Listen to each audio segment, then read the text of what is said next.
नमस्कार मंडळी, अग्नी मेजवानीमध्ये तुमचं स्वागत आहे. आणि आज आपण हे उदवणीला जे छोटे मासे मिळतात ना, ते फ्राय कसे करायचे ते बघणार आहोत. तर असे छोटे मासे मला मार्केटमध्ये मिळाले आणि मी ते घेऊन आली आहे. आता ते साफ कसे करायचे ते तुम्हाला सांगते.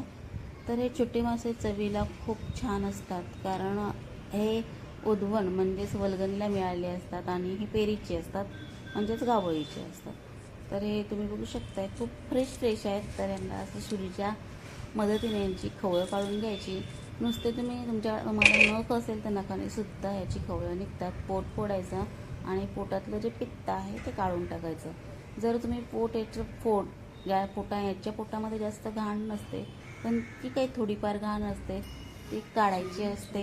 आणि पोटातलं मेन पित्त असतं ते काढायचं असतं. जर तुम्ही काढलं नाही तर तुम्ही जे मासे फ्राय कराल किंवा त्याची कुठली रेसिपी कराल ती कडवट होते. तर आता मासे साफ करून झाले, स्वच्छ धुवून घेतले. त्याच्यात 1 चमचा मसाला, अर्धा चमचा हळद आणि थोडीशी गरम मसाला घालून घेतलेला आहे. चवीपुरतं मीठ घातलं आहे आणि हे सर्व मसाले लावून मी हे 10 मिनटं मासे बाजूला मॅरिनेट करायला ठेवणार आहे. कारण मासे मॅरिनेट केल्यावर त्यांची चव अजून खूप छान लागते. तर तुम्ही बघू शकता, मी मसाले व्यवस्थित लावून घेतले आणि आता मसाले मॅरिनेट झालेले, मसाल्यांमध्ये ते मासे आहेत ते मॅरिनेट झालेले आहेत. गॅसवर मी तवा ठेवला आहे. इथे मी मच्छी फ्राय करण्यासाठी सालाचा विडाचा तवा घेतलेला आहे आणि खूप छान मच्छी फ्राय होते. आणि विडाच्या तव्यामध्ये तुम्हाला देखील माहीत असेल, मच्छीचं कालवण खूप छान होतं, ऑथेंटिक होतं.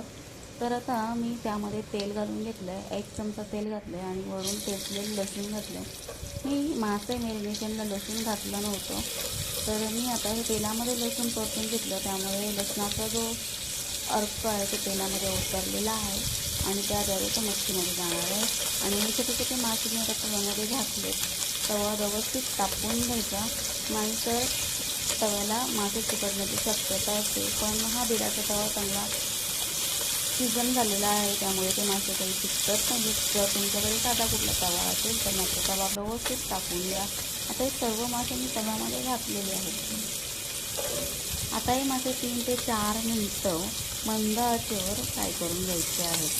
जास्त फास्ट गॅस ठेवायचा नाही. ताटामध्ये जो मसाला राहिला तो देखील मी माशांवर टाकून घेत आहे, म्हणजे मसाला वाया जाणार नाही आणि मसालासुद्धा व्यवस्थित असं कोटिंग येईल.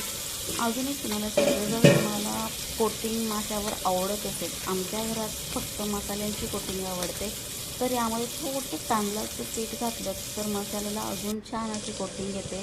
किंवा या माशांना रवा लावून फ्राय केलं तरीसुद्धा चालतं, जर आवडत असेल तर. आता हे मासे मी खालच्या बाजूने 3 ते 4 मिनटं फ्राय करून घेतले. आता ते उलटून घेऊया. मासे मस्त क्रिस्पी खालच्या बाजूने झालेले आहेत, तुम्ही बघू शकता, आणि मस्त असं सोनेरी रंग आलेला आहे. आता मासे सर्व पलटून घ्यायचे.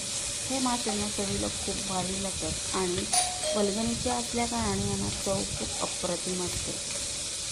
हे मासे ना वर्षातून 2 वेळा खावे. एक आता म्हणजे वल्गणीच्या टायमिंगला, आणि जेव्हा भात शेती तयार होते, जेव्हा कापणी चालू होते, तेव्हा जे शेतामध्ये मासे मिळतात तेव्हा हे मासे खावेत. त्या दोन्ही वेळेस या माशांना अप्रतिम अशी चव लागते. आता खालच्या बाजूने देखील आपण 3-4 मिनटं फ्राय करून घेतलेले आहेत.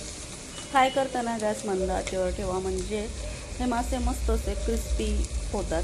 आणि हे कुरकुरीत मासे, मसालेदार मासे भाकरीसोबत खूप भारी लागतात, आणि तांदळाची भाकरी असेल तर अप्रतिम. तर अशा प्रकारे हे मासे फ्राय झालेले आहेत. तर तुम्हाला ही रेसिपी आवडली असल्यास नक्कीच लाईक करा, कमेंट, शेअर करायला विसरू नका. धन्यवाद.